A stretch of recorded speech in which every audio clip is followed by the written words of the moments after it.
Good evening. So you think it's all over? Well, it's interesting to note in the last 7 seasons, only 2 teams that were top of the league at Christmas went on to take the title. A glimmer of hope there, perhaps, for the non-Manchester United fans. Well, the Christmas presents were on show on this last big footballing day of the year. Tottenham had bought their own, Jurgen Klinsmann. He began chapter 2 of his Spurs career in the North London derby against Arsenal, one of our 2 main games.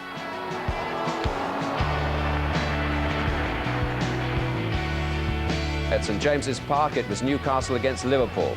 John Barnes against his old club. And on the subject of talent and form, would Coventry City contain United's 17-goal Andy Cole and make the other title contenders happy? That's our 3rd feature. You'll see the day's other Premiership goals.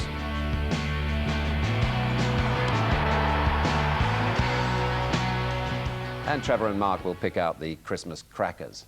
But before today's matches, let's take a look at what happened in the Premiership on Boxing Day with Tony Gubber and Gerald Sinstad, and they start with Manchester United against Everton. Alex Ferguson went without Giggs, Sheringham and Schmeichel in his starting lineup. It wasn't a slight on Everton, just realism. Ronnie Jonsson's header was about to become an Earl Barrett own goal when Henning Berg made sure. The Norwegian's first goal since his move from Blackburn. But for another Norwegian, it could have been 2-0 a minute later. Thomas Murray's save from Paul Scholes added to the goalkeeper's reputation as a shot stopper. Whether any keeper would have stopped the next one is debatable. Murray was very reasonably off his line. Andy Cole simply took that as a challenge to his skill and invention. His 13th goal in 12 games, joy for the player, vindication for the manager's patience. Blackburn failed to keep pace with Manchester United with their goalless draw at Sheffield Wednesday, although they could have scored in the 7th minute. Ripley's corner knocked back by Hendry and Kevin Gallagher denied by Mark Pembridge, who made 2 goal-line clearances. Wednesday were happy with their point, forcing Alan Fettis, replacing the injured Flowers, to make several important saves, including that from Newsom. Consistent in their inconsistency, Chelsea frustrate and delight in alternate matches. Wimbledon, it goes without saying, are hard to beat. But Chelsea seemed to be on the right road when Torre Andre Flo set up a goal for Gianluca Vialli after only 8 minutes. The Dons showed their usual grit without really threatening to score until Chelsea gave them a nudge in the right direction. Frank Sinclair's back pass needed a lot more than a nudge. Ed de Hoey betrayed, Michael Hughes accepting the gift. Following the draw with the 9 men of Leeds, Rudhullit's verdict on this, sloppy and disappointing. Suddenly, Liverpool's form isn't so erratic. A 3-1 demolition of Leeds with all the goals after the break. Just 56 seconds into the second half when Steve Harkness sent the ball deep into the Leeds area and Leonardson neatly teed up Michael Owen to score his 10th goal of the season and his 8th in 7 games. There are few more exciting runners with the ball at their feet than Steve McManaman, and fewer still who know the way to goal better than Robbie Fowler. Liverpool 2 up with 11 minutes left, but still time for 2 more goals. Harkness again the supplier, Owen providing the pace and vision, Fowler tapping in number 3. Leeds, beaten once in the last 12 games, scored a late consolation through Haaland, much to the disappointment of David James, with the American goalkeeper Brad Friedel now on the substitutes bench.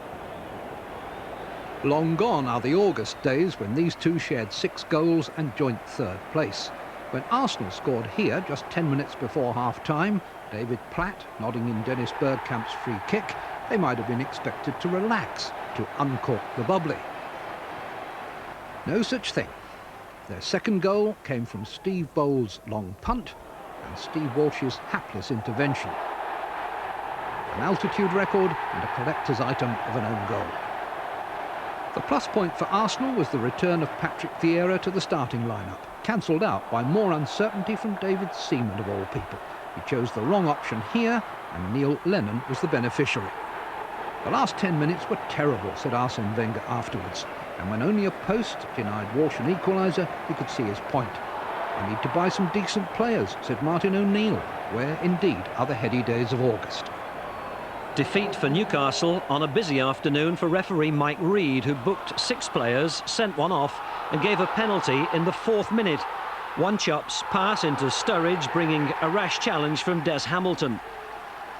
An alternative view of the tackle suggested that Sturridge himself may have missed the ball completely, but the penalty was given and duly tucked away by Iranio. Newcastle might have harboured some sense of injustice, and just over an hour played when David Batty's trip on Darryl Powell was ruled his 2nd cautionable offence and he was sent off. That defeat meant that Newcastle were then 20 points behind Manchester United. Derby had kept a clean sheet, and their boss Jim Smith commented later that Batty should have been sent off earlier. If West Ham could play all their games at Upton Park, even Manchester United might tremble.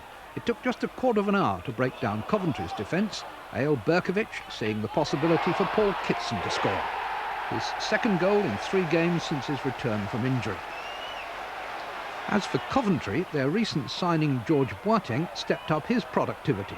Last week, the young Dutchman collected a yellow card on his debut. This time, he picked up 2 and made an early retreat. Southampton grateful for an away point. Palace still can't win at home, where a video game quality to some of the pictures couldn't disguise the fact that they should have won, despite going a goal down to Matthew Oakley's volley in the 39th minute. A Simon Roger corner brought Palace's equaliser, Neil Shipperley scoring from close range, and Palace could have gone on to win the match. 12 minutes left when Jason Dodd's challenge on Bruce Dyer brought a penalty.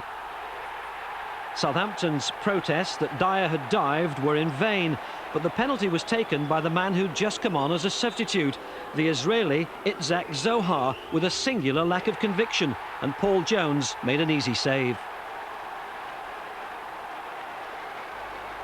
Partners in promotion last May, neighbours under notice come December, Bolton and Barnsley seem to be telling us something about the Premiership.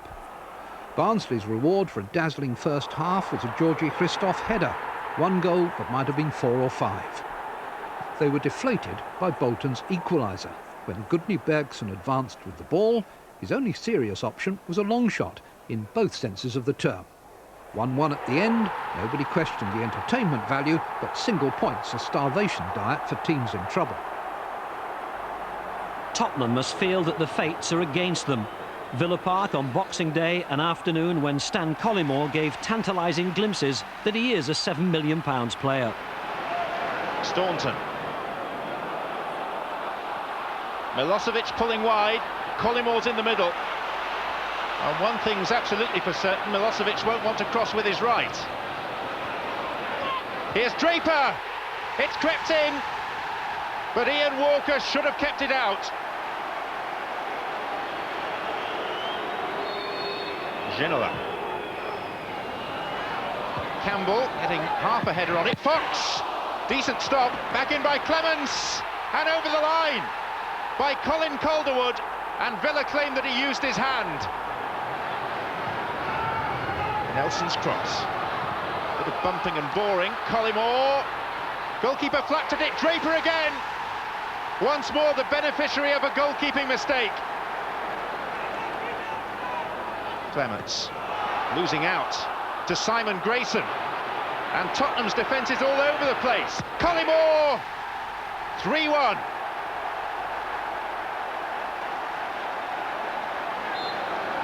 Ian Walker keen to organise the defensive wall. This is Stan Collymore, and it's a brilliant free kick. Collymore has scored 4 times this season for Villa, and 3 of those goals have now come against Tottenham. Well, those were the Boxing Day games. Now to this afternoon's action, and we start with Spurs at home to Arsenal. Whatever the outcome, no doubt who would attract most attention. Commentary from John Champion.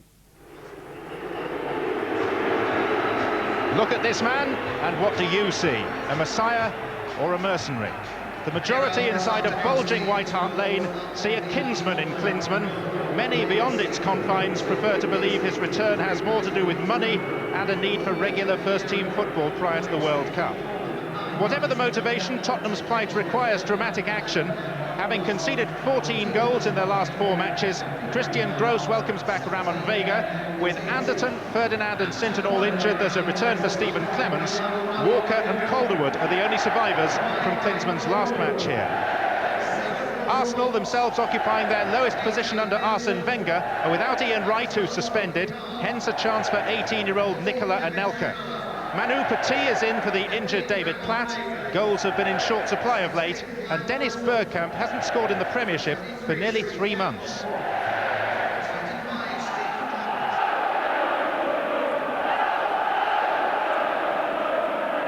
Mike Riley is conducting matters.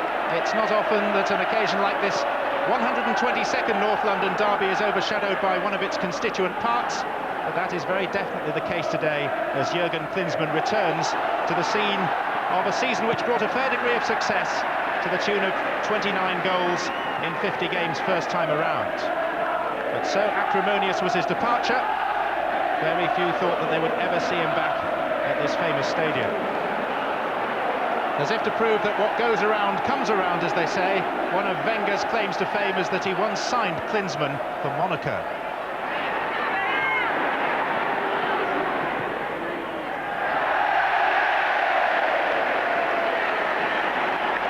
A rarity from Bergkamp to misplace a pass to such a degree. Klinsmann. Chipped in looking for Clements with the header! Well, Stephen Clements has never scored for Tottenham. And from a cross by the returning maestro, he was centimetres away.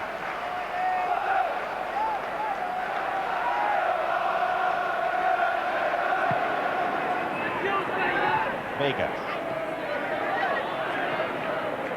Now Parler for Arsenal. It's been a full-blooded start to this derby match, and Parler's been allowed to run. Well, that was symptomatic of Tottenham's problems so far this season. The defence was more or less non-existent. No one came to close him down. Vega belatedly came across. Wilson was late in coming in as well, and Parler wasn't too far away from making Spurs pay the price.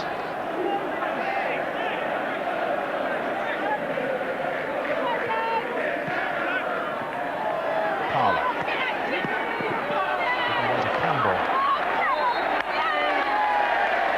Free kick given to Tottenham.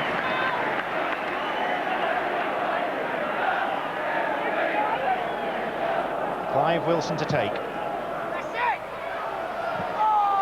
Calderwood got a foot in. Campbell's pursuing it. And Ginola setting himself! There's certainly a great deal of spirit about Tottenham's display so far. Look at the way that he set himself, though. Such a graceful mover, David Ginola.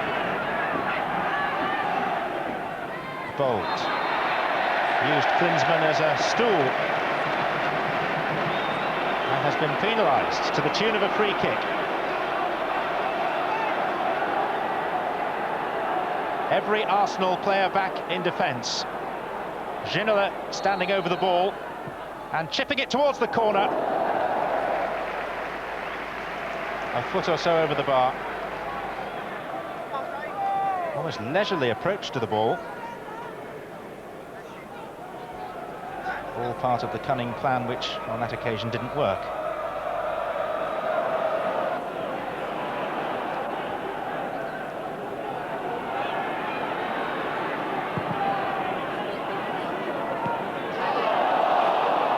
Sunderland's a handball, but plays allowed to continue with Ginola. Fox slipped it round Winterburn. Klinsmann left it, Nielsen! What a fine goal by Tottenham. And no shortage of passion in the celebration. The kissing of the club crest, and Klinsmann the first to congratulate the Dane.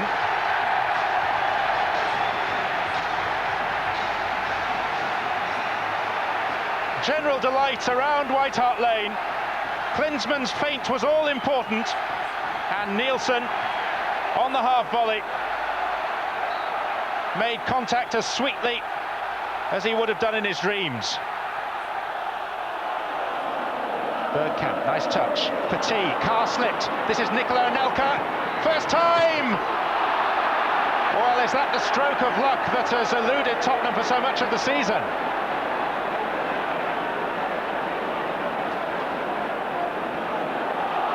Desperately unlucky for Arsenal. This is bold. Grimondi. Too long for Bergkamp.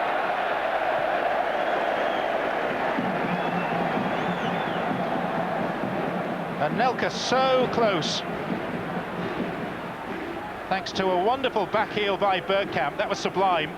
The pass was measured from Petit, and the finish had to be first time, and was perhaps 2 inches away from making it 1-1.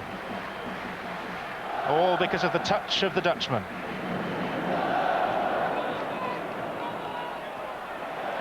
Given away to Klinsmann. Now Calderwood.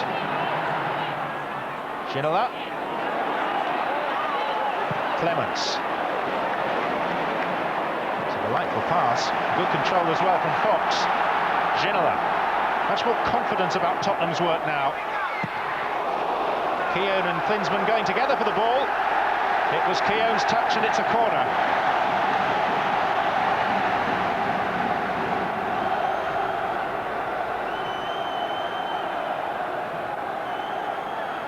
Ginola's corner. Nielsen. Vega going up to make life difficult for Seaman, but not very difficult. Ginola. Broken for Bergkamp. Overmars. Vega quickly to him. Went through the tackle. It's Mark Overmars, and it's a corner. The referee has ruled that Walker got his fingertips to it.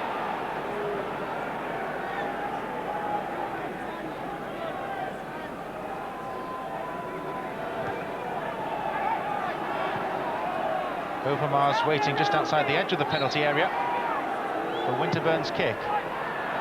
Petit! Well, he's playing in David Platt's position. Platt injured today. And Platt's speciality always has been the late arrival at a corner.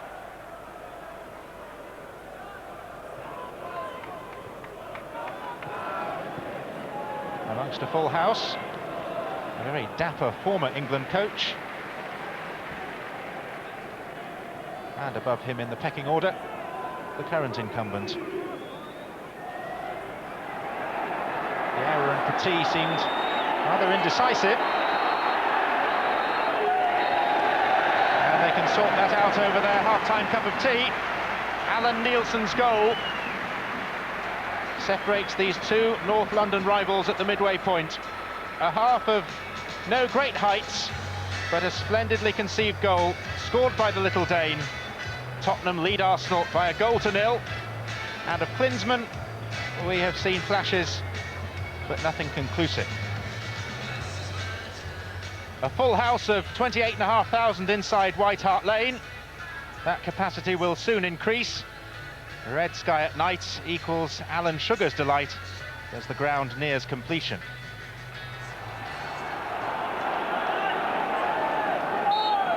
If Arsenal need encouragement for their second half task, it's surely in the fact that prior to today, Spurs have conceded 36 goals in the Premiership, which is bad enough.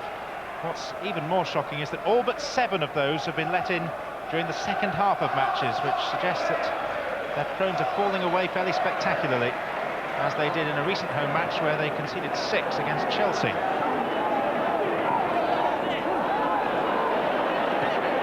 Nielsen. Just about the busiest player on the field, and he's been upended by Steve Bold. And the referee is reaching for his pocket for the first time this afternoon to book the veteran defender.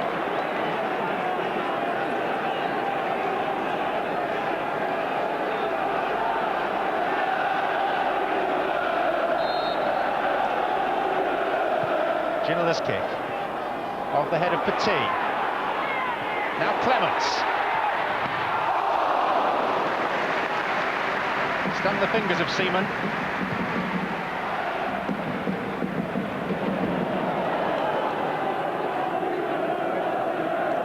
Christian Gross never looks unworried.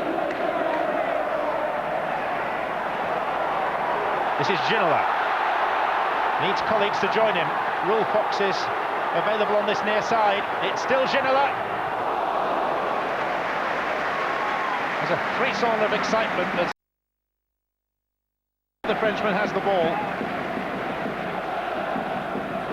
It's from this sort of position that he ran on and scored a wonderful goal against Everton recently.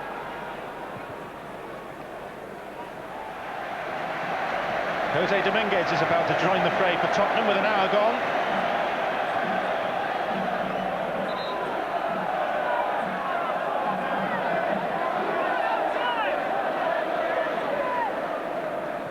Bergkamp. This time he's won the corner.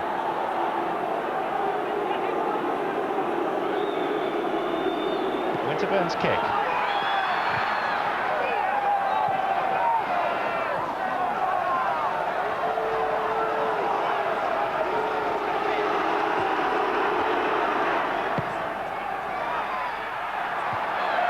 Header away by Vega.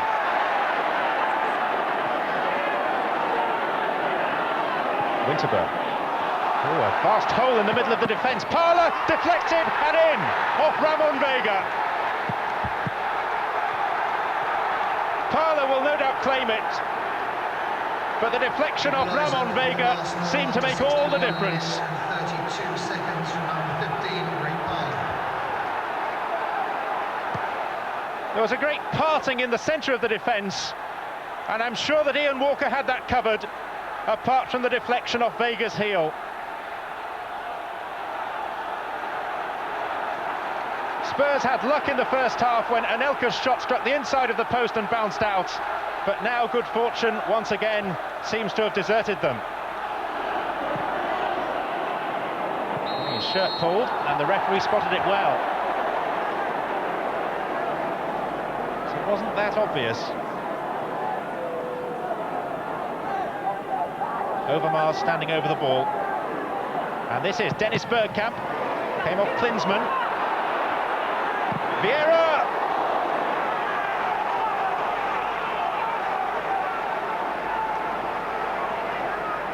Struck with immense power, but he hardly had time to place it. Came initially off Klinsmann on the left corner of the wall. Vega's header didn't have the distance. And Vieira, no more than a yard over the bar.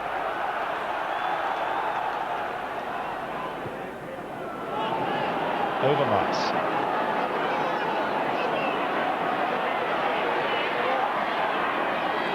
And still Mark Overmars. Deflected.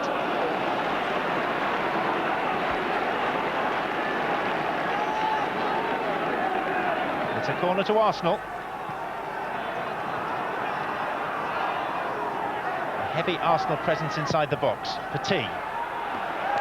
Well taken. And distributed swiftly to Dominguez. Klinsmann waiting to start his run in the middle. And back to Dominguez. Couldn't quite take the ball in his stride, but he's still going. Blocked by Grimondi. Calderwood.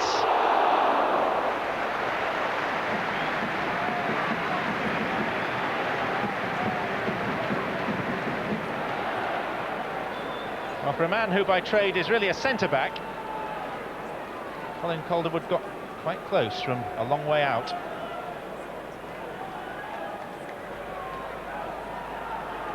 Tottenham's injury problems, despite a new head coach, won't go away. Both Fox and Ginola are off because of hamstring trouble.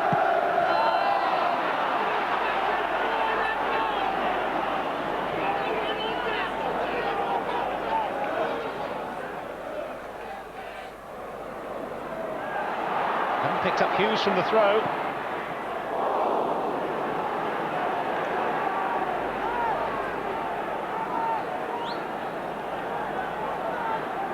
Ian Walker turned away from the referee, as if to say, honest, he didn't get a touch.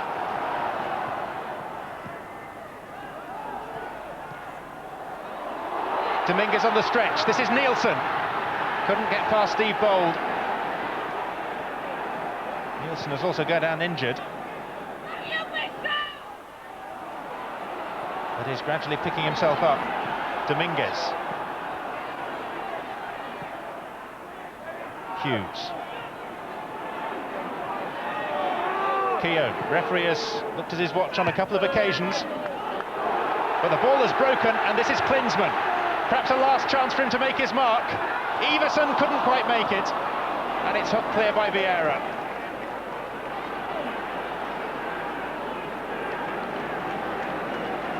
If he could cross that ball again, Klinsmann would place it a foot lower. But he can't, he won't, and it looks like that this is going to end all square.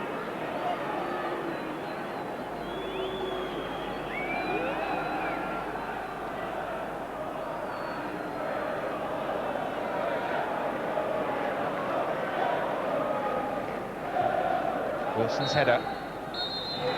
And proceedings are brought to a close. And despite the presence of the returning Jurgen Klinsmann, Alan Nielsen's goal is all that Tottenham had to offer.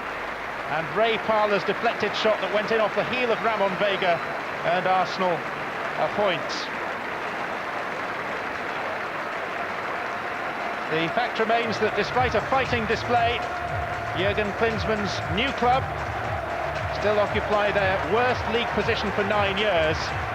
And whilst you expect passion and commitment in a North London derby, I have to say that on many occasions it was not so much blood and thunder, too often it was thud and blunder. In a certain sense, I didn't know what to say, how the people welcomed me in the beginning of the game. It was a wonderful feeling. And it was a tough game. We knew that we're in a difficult situation at the moment. The only way we can get out of the area of the relegation is to fight and to do as much as we can. And that, I think we did a good job there today. We showed a really good spirit. And even after the 1-1 from Arsenal, we kept on playing our game and we tried to score the second goal. There's still a lot to do, I know that, but I'm very pleased the way everything went. And I'm sure that within a couple of weeks, we make things a lot better. Martin, it was billed as Jurgen Klinsmann's big day, but you and Steve Bold spoilt it for him, didn't you? Yeah, it was an interesting game. Klinsmann's obviously not, I'd say he wasn't 100% fit yet. So, although he gave them a very big lift today, and we had to make sure we were on our toes, especially from crosses. He pulls away well from crosses, and there was good movement. I'm sure that with him there, they'll improve. I think Tottenham did fight very hard, and that they had a good reaction after their defeat at Aston Villa. And my team had a great reaction and refused to lose the game today and came back to 1-1. So although it was maybe not for the purists super technical game, but it was a good game. And I know you're eager to get your personal fitness trainer, Fritz Schmidt, installed at the club. Is there any news on that? Listen, when I signed the contract, what was clearly said that I'm coming to Tottenham at the condition that I can take with me the fitness trainer. And so everybody has to fight that he is becoming this work permit. So is the story correct in that if he doesn't get permission to come here, you will go? Listen, I can't answer these questions right now. Let's finish this year in the good terms and looking forward for next year, also in a good spirit, and hopefully the beginning of the next season, this case will be made in our favour. That means then that he can be with us and to train with the squad. Well, all eyes on Klinsmann today. Trevor, he was a sensation when he was here before. How did he shape up today, did you feel? Well, I'm sure he wouldn't have chosen this particular game to come back. I mean, the North London derby, and I think, he needs a few games to get the match fitness back. I think you always feel in these, a lot of frantic activity, passion, competitiveness. I mean, Arsene Wenger said it wasn't a game for the purist. He still shows some good touches, but I mean, he's going to have to get that extra yard of pace. I think, early on he turned well here from the throw in, Steve Bold. And certainly he's always going to get tight, isn't he? I mean, he's not going to give you much space. And he hangs across. Steve Clement's coming in, trying to go for the far post, and only just by. And of course, that would have no doubt lifted the crowd even more. But I mean, generally, he turns here, I think 2 or 3 games, Desi might have thought about going himself, taking on Steve Bolt, but he checks back out, and by then, you know, Arsenal hold in that 18-yard box, and there's an offside decision against Raw Fox. I thought, you know, Dominguez, when he came on down the right, he is very much a left footer. He put in 1 or 2 crosses, this one in particular. We know Klinsmann likes to drift to that far post in that position, and this one looked quite dangerous, but Martin Keown did well, you know, tracked him back and competed and got the header away. And then, of course, for me, this was the best chance to throw out from Ian Walker. Dominguez knocks it inside. This is a delightful return pass from Klinsmann. If he's got a right foot, just knocks it into space, but he wants to keep it on that left peg, and, oh, where is he going there? I don't know, and that's typical Dominguez. And but that was a good chance. But Klinsmann, you know, he's got everybody interested, hasn't he? He's lifted the team. He's got that great PR, hasn't he? I think he's going to be a big influence. But of course, I still think it's at the other end that they're a little bit dubious. Now, what's happened to Arsenal at the start of a couple of months ago? We were saying they would be the main challengers probably to United. Bergkamp was playing out of his skin. We were on about him week after week. They've lost their sparkle. Bergkamp got wheeling our goal of the month, didn't he? I think, all right, he got suspended, and since he's come back, he lost his form. Ian Wright wasn't there today. He's got suspended. He's off form. I think even Mark Overmars, you know, I've expected a lot more from him. He hasn't lived up to it. And even that squad, you know, those when they're missing who have come in haven't really perhaps produced the goods. But more than anything, if you look at Chelsea, Manchester United, they do like to get men forward, particularly when they're away from home. And I never felt today Arsenal did that. You know, there were shorter numbers, really. I mean, if you pinch the ball in this situation here where Winterborn picks it up and he gets it back from Bergkamp, and you think at this stage, well, they're going to be surging into the box, but there is only one option. Even when it's bouncing around, it takes a bit of time for Clive Wilson to get a bit under pressure, but now they win it back. You know, Lee Dixon gets it to the Parlour, and you think, well, cross is going to come in, this could produce something. But I mean, it's a bad cross, but who on earth is in there? And you just felt all the time Arsenal were just doing enough, quite happy to keep it level, and the supply from the back and midfield was poor. That's a fairly hopeful ball. And even Petit, who I like as a player, I mean, that is, you know, no striker's going to want that. Even Anelka, he's got no support. And, you know, it was very much, you know, early in the season, there was a lot of composure from the back. And here, when they do get it on the floor, you know, Overmars through to Bergkamp, and Petit, a delightful pass. And at this stage, you think Anelka's going to tuck it away. Comes back off the post, who knows, it could have changed it. But the confidence has definitely been affected, and they're not flowing, they're not looking confident on the ball. And in the end, they looked happy with a draw, whereas I think against Spurs today, once they got back for 1-1, I'd have been expecting to see him motor on and trying to get the 3 points. Okay. 6 wins in a row, 6 points clear. Manchester United had stormed through the first half of the season. Well, today they were away to Coventry, whose form had been in direct contrast. 6 defeats in 7. Coventry had Burrows and Williams back after suspension. Dion Dublin returned to the attack against his old club. Giggs and Sheringham were back for United. And with Schmeichel still injured, Kevin Pilkington kept his place in goal. Peter Drury saw this one.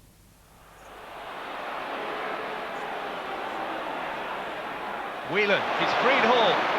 This is an opening for Coventry if Hall can get round Berg. Coventry City, against the odds, have stunned the champions after 12 and a half minutes.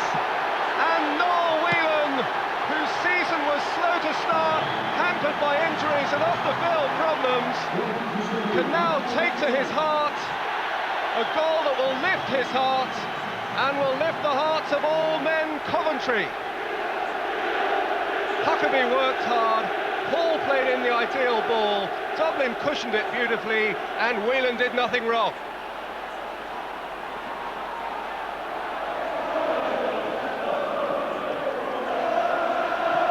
Boateng, Huckabee's onside, Pilkington has come, chance if Huckabee can get round the goalkeeper, the keeper's nowhere, Whelan waits, so does Boateng, and Huckabee only found the side netting. Beckham with another chance. This time Williams was up highest. Back in for a third time by Neville. Berg played it in, Dublin has been centre-back for the last 2 games. You can see how versatile he is. Giggs now with the cross, still not properly cleared. Surely now from Solskjaer. Oh, Hedman did well. A really fine save from the Swede, who by all accounts has been in outstanding form since stealing the #1 shirt from Steve Agrizovic.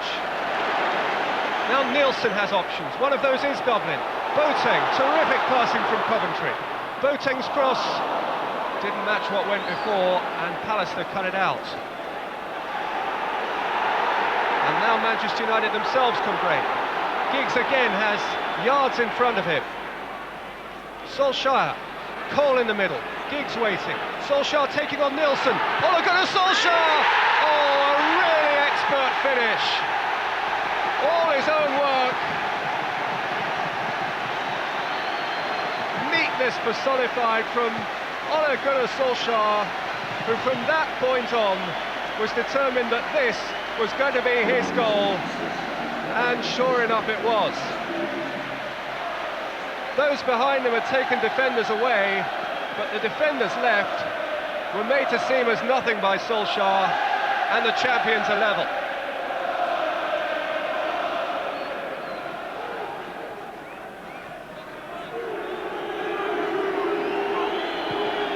Ferguson was given food for thought when Coventry took the lead, and he may be given more food for thought now. Huckabee was clean through.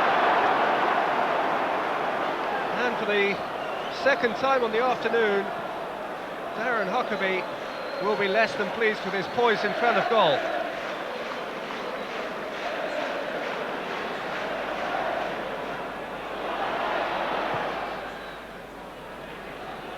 Oh. Coventry are in danger of overcomplicating here and getting themselves into trouble. Beckham's won it cleverly.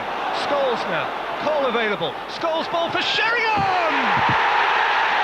A terrible mess from Coventry.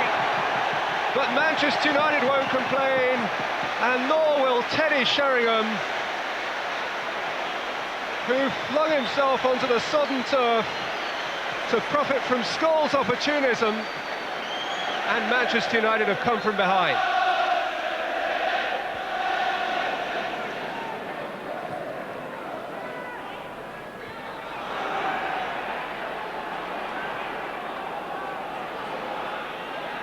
Nielsen. Wide for Boland. This is Willie Boland's cross. Dublin's up there, could still come back for Huckabee!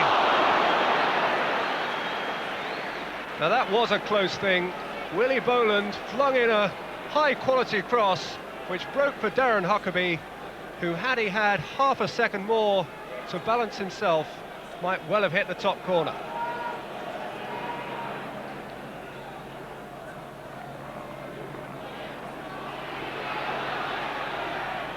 Huckabee. Oh, he's done very well here, Huckabee. So much determination, and it is a penalty. Well, he's run at them often enough, but he had reason to hope for a mishap sooner or later. Away from Butt, Curtis was clinging on to him. Huckabee went down only when he met Berg, and there's reason to suppose that a leg was left in there by Henning Berg. Dion Dublin. 2-2!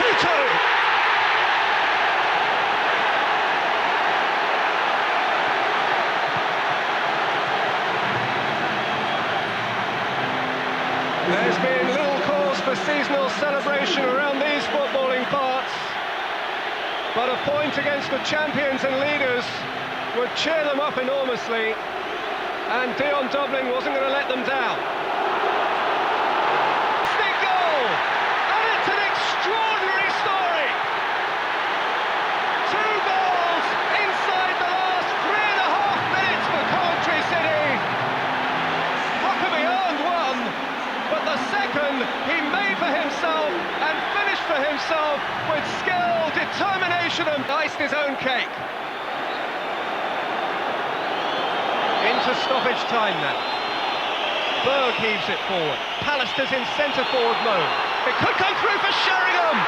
He's gone down, and the referee... Well, what has he done? He's awarded a free kick outside the penalty area. David Beckham, one of the men of 1997, with 7 on his back, possibly the last kick of the calendar year. Oh. Ringing the new. The third goal was just a ridiculous goal for us to lose. It was one of these days, right enough. It was very slippy and wet, and players running at defenders could caused problems at times. But really, the reason we lost is we sat in our lead and didn't try to finish them off where we could have, really. That winning goal was a belter, though, wasn't it? Well, he set off in the run about 3 minutes for the end, and eventually got in front of the goal about a minute from the end of the game. So I didn't really know what happened in that 2-minute spell, but we just seen it going in, and we're very, very happy. I just ran, and then all of a sudden the goal was there, so I just tapped it in. So I was quite happy with it in the end. Could you believe after you'd run 30, 40, 50 yards, whatever it was, that all of a sudden there was the goal in front of you? And I think a few people tried to tackle me, and I just managed to get past them. So it just fell for me right, and I think Noel Whelan was in the way, and he got out of the way, and I just managed to put it in the goal. So I was quite happy with it. Mark, I couldn't believe that United let that one slip. They were so on top. They were, weren't they? And I think certainly in the first half, every time they attacked Coventry, they looked like they were going to score. They missed Michael, they missed his presence. Pilkington did nothing wrong, but just in the dressing room before the game, looking around the dressing room, you know, no Michael, and I think puts the seed of doubt in one or two players. But certainly Huckabee's performance, the way he ran at Manchester United throughout the day and caused them all sorts of problems. Is he a player you like? Yeah, but he's very, very direct. I think he's very good when the ball's played, you know, into open spaces for him. I think it'd drive you mad as a manager. He's erratic, isn't he? He's very, very erratic. He did a couple of things today and he looked like a pub player at times, and then he did a couple of things and he's match-winning performance. But he's so direct, and I don't really think he knows most of the time what he's doing, but as we saw today, sometimes it can be devastatingly effective. OK.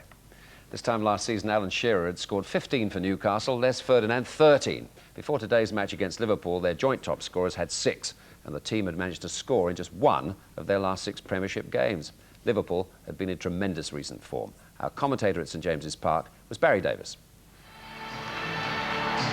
Kenny Dalglish makes 4 changes from his Newcastle starting lineup of Boxing Day, including a recall for John Barnes to play against the club he served and won with for 10 years.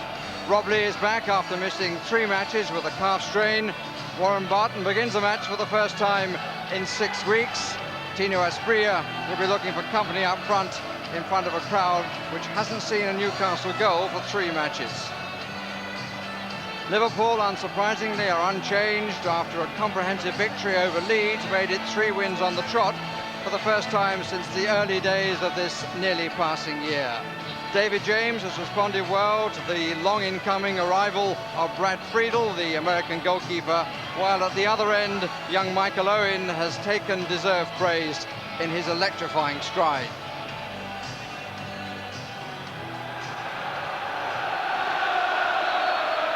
Gerard Asprey from Worcester gets the match underway. Early touch for Fowler.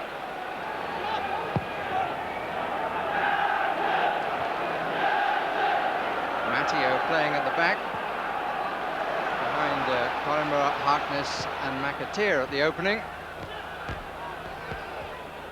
Asprey up on his own. Alan Shearer, animated spectator, and progress going well for his return. Didn't come quick enough for him. Huge encourager in the dressing room as the team came out before the match.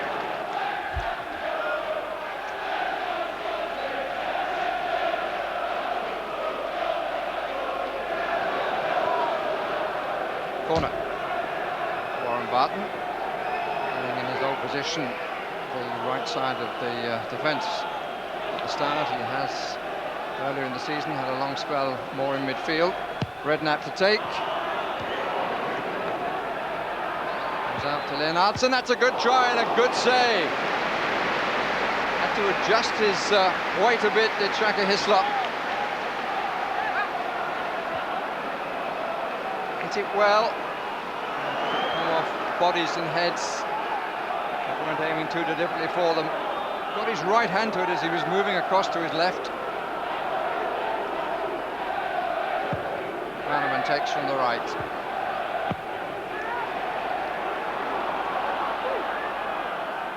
Coimbra.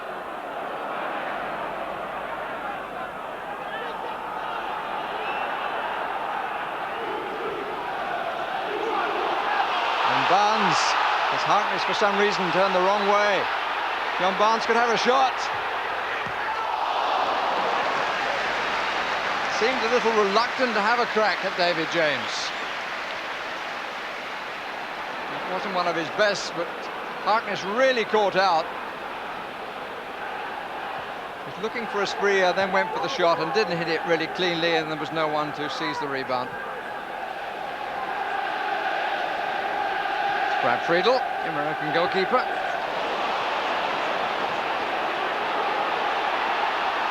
Gillespie. Different change across. Nice angle he got on it. Here's Rob Lee. Gillespie again. Plenty of support here. Here's Lee. Struck it well. Good save.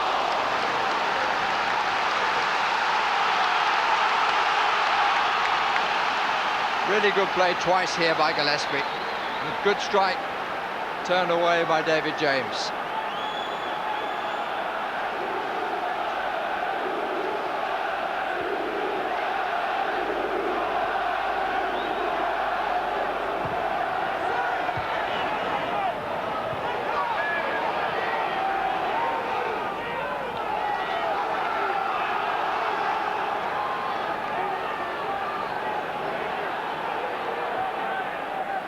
Lee. Beresford pulls wide to the left. This is Gillespie. And that's a bit too much to do. And it's Michael Owen who came back to clear.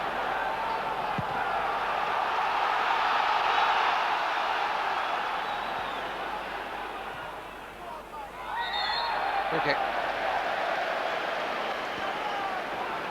Barnes, Watson, Asprilla. Like the recipients.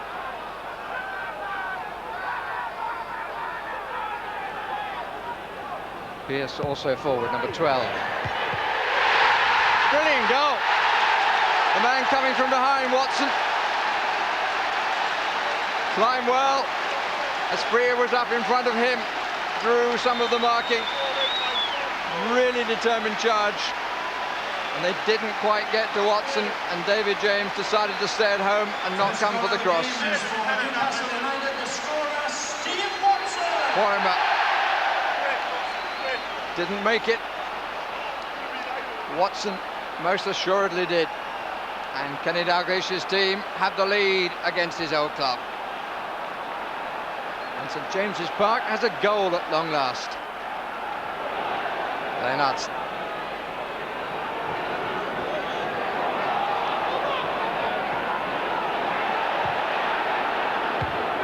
That was a shot or a cross. Didn't cut enough for either. Here's McManaman. First shot, no power. Second shot, no control.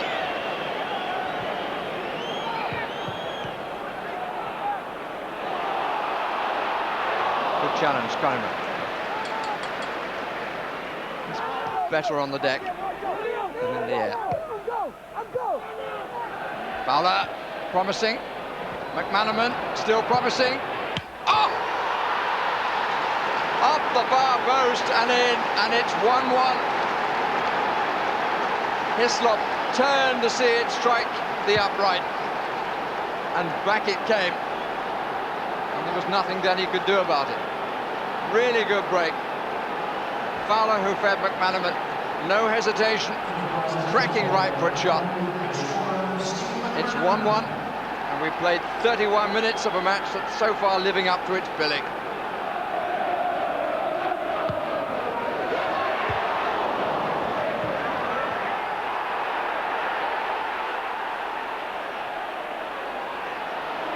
Ince, fed by McManaman, support all around.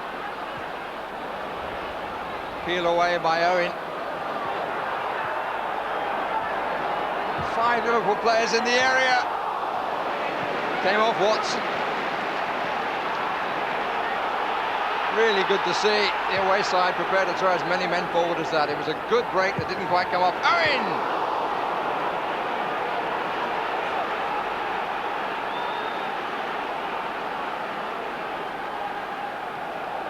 Goal wiped out by McManaman, but his header was hugely important then.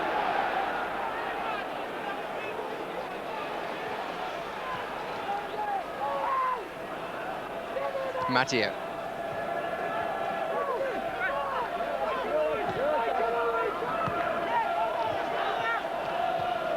Lovely turn. by Harkness. This is Fowler, and this is Owen.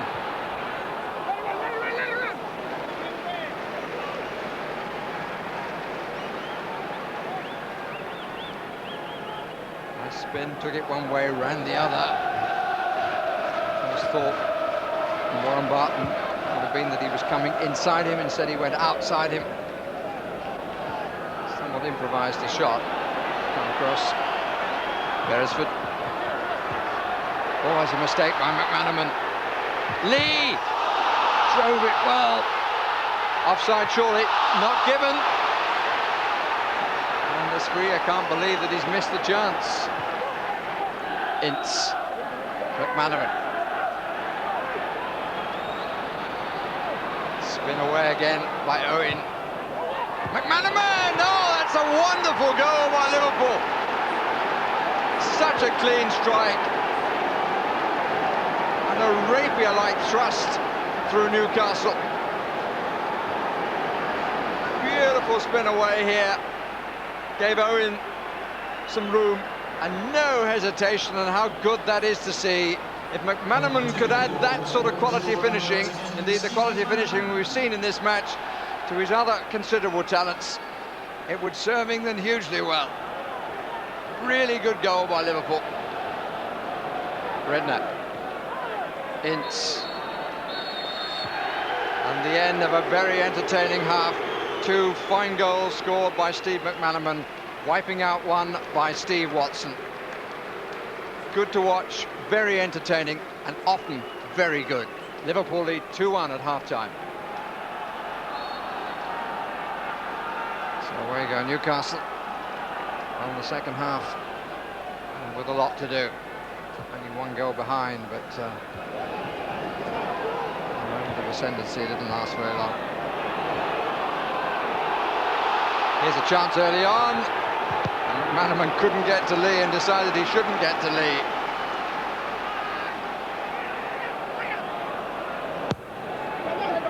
James comes, doesn't make. He's in the right place at the right time defensively. Anxiety for Roy Evans.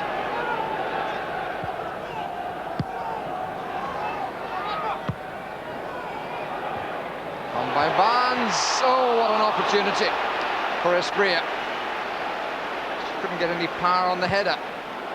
For the second time in the match, unmarked on the edge of the 6-yard area.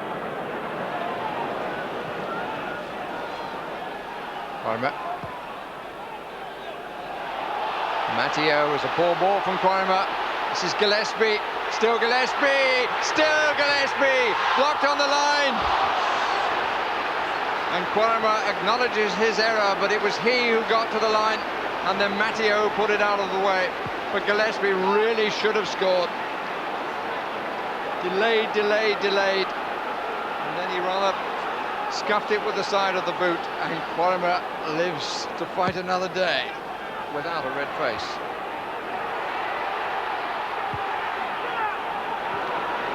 Out by Redknapp. Gillespie. Lee, quite unhappy that it's going backwards. And the boos are in the corner. The ball finishes up with Hislop, and no Liverpool player had touched the ball. Spria. Fed to Batty. Useful ball, Gillespie. Barnes far post. He's not having the greatest luck. The ball to Barnes might have been better than the shot. They seem to be unaware of him, and he pulled back waiting for a cross, but the shot missed by a whisker. So you have to say bad luck, Gillespie.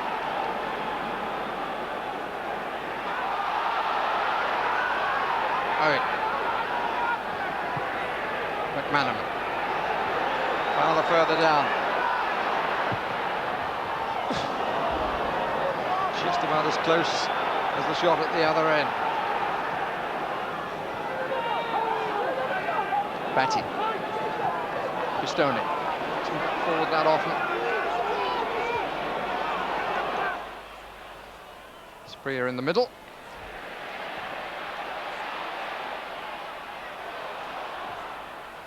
Out by Connemer.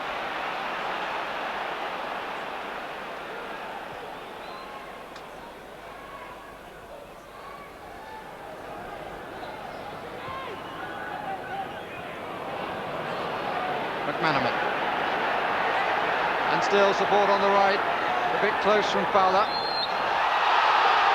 Referee's given the free kick.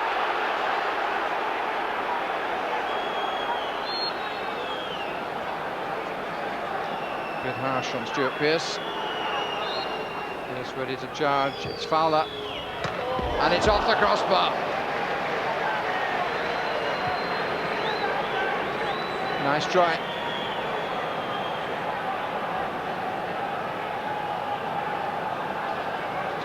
Touched Lee, I don't think it did. Had the goalkeeper beaten, there was quite a gap between hand and crossbar. Pistone.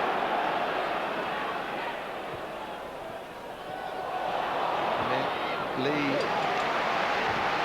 denied by McAteer.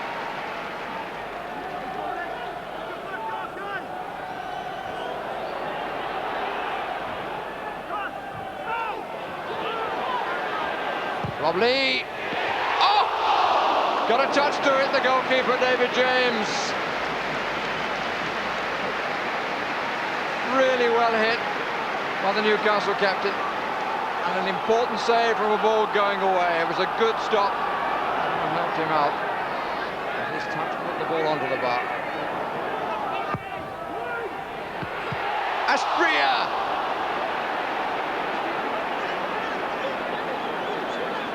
Cannot quite believe it, and neither can they. Gets himself in the position for the chances. Again, he wasn't well marked. In fact, he was appallingly marked. Did too much on it.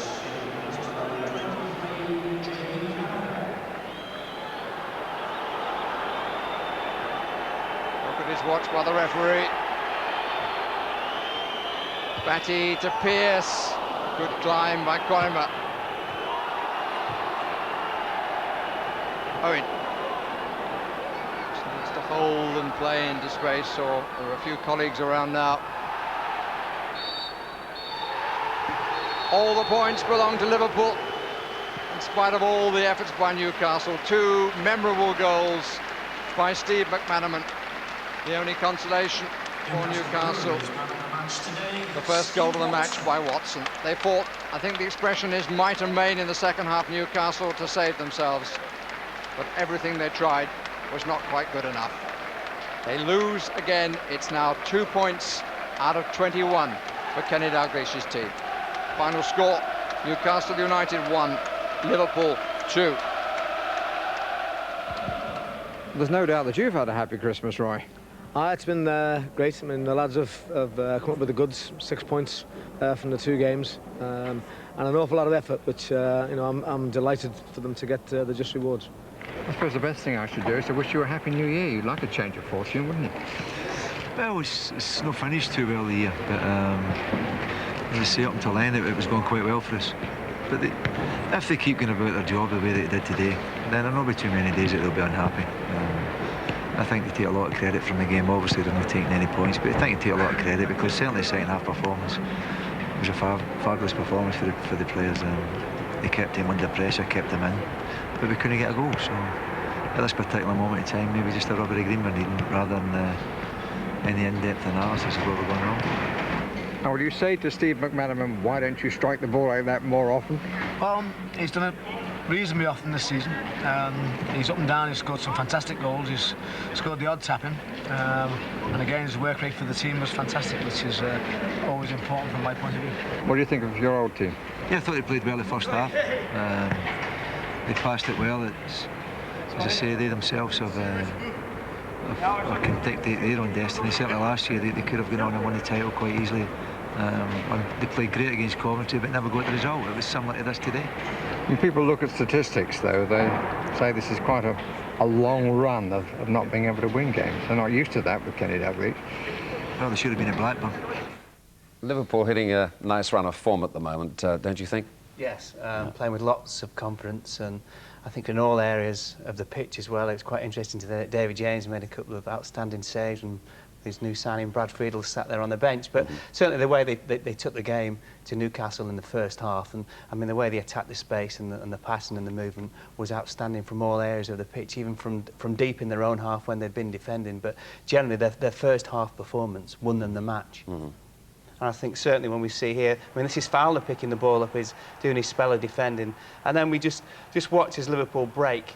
I mean, look at the amount of players that they're prepared to commit forward. We've got 5 in the picture there. And they're always attacking the ball, they're always moving at pace.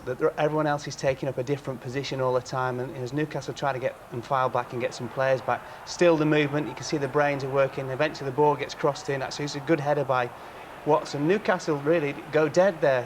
And even Leonardson's thinking of letting the ball go out, but no, back it comes in. Again, they still had numbers in the box away from home. Falls to young Owen, and he wasn't too far away, but certainly again catching up deep. It was Matteo was outstanding today. His position and his play from the back was very, very good. But the passing and the movement was very, very difficult for Newcastle to cope with. And even Hartness, who's gone into the side instead of Bjornaby, lovely little turn here. Plays a lovely ball into Owen, and he just goes past Barton as though he's not there. I think he's looking for Fowler there in that instance, and I'm surprised that Robbie wasn't on the end of this. But, you know, it's just the way when the confidence is up, everybody wants the ball. And this, you know, McManaman again running into space. I was surprised at Newcastle because I thought they might have played somebody on him, maybe somebody like the likes of Barton to close him down. But great vision from Owen here. McManaman continues his run. And that was the second of 2 outstanding goals for them. And that first half performance. Well, Newcastle had quite a good second half, didn't they? But Kenny mentioned it himself. They simply can't score. I mean, 3 goals in 7 matches is the story, isn't it? No, that's right. And I think certainly all the supporters, because Asprilla is back, and I think Asprilla is now injury-free, but he doesn't look match fit. He was even left out on Boxing Day against Derby because the thought of 2 games in 3 days was too much for him. And you know, it's boring to talk about Alan Shearer because he's been out for so long, but they do miss him. And today the chances through open play fell to Asprilla, and unfortunately for Newcastle and himself, he just couldn't convert them. And there were many of them, and this is the first. Barnes back to Lee, the ball comes back to him. As we slow it down, Asprilla's onside. He doesn't even make contact with the header. He's some 70 yards out from goal. Again, across from the right-hand side. Barnes does really well for Asprilla. Just a clever flick on, middle of the goal.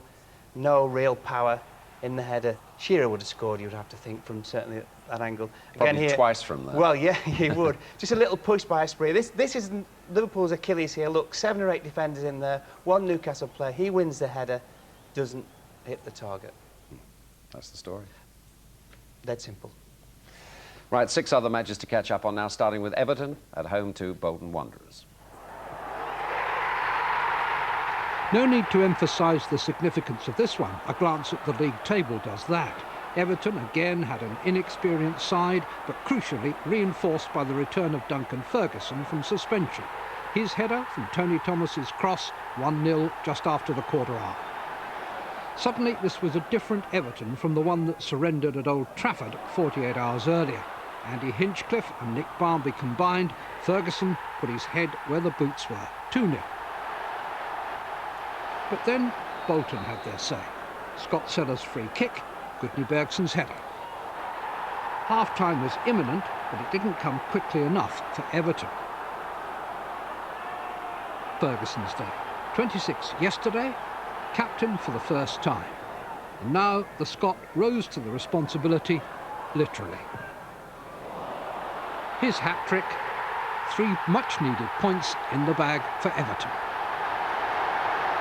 I don't know whether I fired him up by giving him the captaincy, but he certainly went out there and he gave as good a centre-forward display as I've seen for a long time. I'm a great believer in the sides that I put out, are good enough. But the time has come now where we're going to have to win games. The Rovers' return from this game was a solitary point. It should have been 3, according to most neutrals. But Palace are the away day party poopers. And when Jamie Smith's cross picked out the dangerous Bruce Dyer, they were up to their old tricks again. Fortress Ewood Park suddenly looked less imposing. But Blackburn, with 5 wins in a row at home, are made of sterner stuff. And from this goal kick, they fashioned an equaliser. Sutton winning the aerial battle, then supplying the important pass. Kevin Gallagher's chip over the advancing Kevin Miller was just about perfect, 1-1.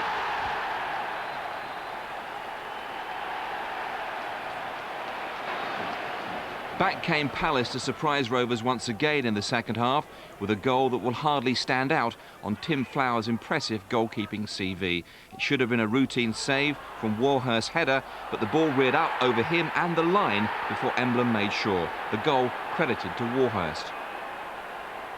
Blackburn's deserved equaliser came with 30 minutes left. Gallagher's initial shot was blocked by Kevin Miller, but the rebound fell to Chris Sutton. Rovers, though, peeved with the final outcome. Basically speaking, you put the loss of the 2 points down to the ridiculous hazard of a touch back to the goalkeeper, suddenly pitching up over his head and causing him to concede a second goal. In actual fact, they only had 3 shots in the whole of the game. They've scored 2 goals, and one of those, I say, really can be put down purely and simply to the hazard of a bad bounce. And apart from that, we've peppered their goal, but we can only score 2. You can get points away from home, you can get results away from home. Why can't you do it at Selhurst Park? Well, if I knew that, I wouldn't be here. I'd be managing Milan or somebody like that. Yeah, we've tried all kinds of different things. I think our style of play is suited to being away from home, hitting teams on the counter, being organised and solid. Aston Villa hadn't won away since the first Saturday in October. Leeds have grown hard to beat at Elland Road. Though Jimmy Hasselbank's pace is always a threat, here it was met by a solid stop from Mark Bosnich. But the game was gathering momentum after an uneventful first half. The breakthrough came 11 minutes from time. Lee Bowyer's cross, Hasselbank not to be denied now. Villa then produced their Sunday best. Savo Milosevic to Alan Wright. On then to Steve Staunton. And the finish applied by the man who began it. Milosevic getting only his 5th goal of the season, honours even. It's been a good year for Leicester City, but it's ending on a low note. It's now just 1 win in 9 matches, yet it began brightly. City stretching the Wednesday defence, Muzzy Izzet racing for the byline, Steve Guppy's header handled like a bar of carbolic by Kevin Pressman. Martin O'Neill's side ahead, somewhat fortuitously. Sheffield Wednesday's mountain to climb assumed K2 proportions just before the break. Dejan Stefanovic tussled with Robbie Savage, not once, but twice. The result, a second yellow card for the Yugoslavian, and in any language that means a sending off. Wednesday weathered the storm to snatch an equaliser 5 minutes from time. Andy Booth with the final flourish. A welcome point for them, but Leicester City's manager is now looking over his shoulder. In fairness, I have to say I've never done anything else but look over my shoulder. And I thought the great start that we got off to at the beginning of the season certainly never fooled me. It would be nice to have gone on, but I know how difficult this Premiership is. You take your eye off the ball for a week or two, which incidentally we haven't. We've just been a bit unfortunate, I think. But if you take your eye off the ball, then you'll suffer the consequences. It was all of 2 minutes before the first controversial incident at Selhurst Park. Wimbledon's Ben Thatcher versus West Ham's Paul Kitson. Down goes Kitson. Joe Kinnear said Thatcher claimed there was no contact. Harry Redknapp said you can't elbow people and not get sent off, and that was how referee Paul Durkin saw it. Just after the half hour, Wimbledon may have suspected it wasn't their day. Frank Lampard's pass cut out by Alan Kimball, and happily with an unstoppable deflection into his own net. And in the second half, when Carl Court spun and shot, Craig Forrest produced matching skill in the West Ham goal. Still, Wimbledon's 10 men threatened an equaliser, only for Kenny Cunningham's header to undermine all the effort. Paul Kitson with his 3rd in 4 games. West Ham no longer so dependent on John Hartson. With the clock running down and the game out of reach, the home side finally claimed the goal that had eluded them for too long. Ståle Solbakken's first for the club. Sooner or later, you felt, somebody had to connect, but not in time to prevent West Ham's first away win since opening day. Down but not out. Barnsley still prop up the Premiership, but they're displaying some true grit. From this free kick, they sounded out their first warning to Derby, Neil Redfern hitting the crossbar. Jim Smith's side had its moments too. Lee Carsley in at the start of this move. Everything else went pretty much according to plan, but Carsley's finish was certainly not what the manager had in mind. At least the match winner lingered in the mind a little longer. Clint Marcel showing his full repertoire of tricks. Darren Barnard collecting the overlap, and the former Derby striker Ashley Ward inflicting maximum damage on his old club. It was no more than they deserved. Danny, what did you put the win down to today? Well, I think you saw yourself the commitment the lads showed today. They said they had the same last week at Bolton. They have for the last 5 or 6 matches taken away the Tottenham game. I think they're really committed to the cause. I think they're hurt by everybody tipping us to go down, and they want to prove them wrong, and that can only be good from my point of view. There seems to be a real belief around this stadium that you will stay up. Well, I hope so. I mean, we'd like to think we can keep that for the remaining games, in fairness. But it's important we didn't, we said before, it was important we didn't get cut adrift from anybody at the bottom. And the win today keeps us in touch with them. It's only really, it's a small percentage of points, if you like, but it's enough to keep us in there and give us hope. Gerald Sinstadt and Steve Lee reporting there. Well, despite United's defeat, the gap is still 5 points between them and Blackburn, although Chelsea could reduce the deficit by a further point if they beat Southampton at the Dell tomorrow. United's still 4-1 on for the title, incidentally. Liverpool's win takes them 2 points clear of Leeds in 5th, and Arsenal's draw keeps them in 6th. The other end, with the bottom two at kick-off today,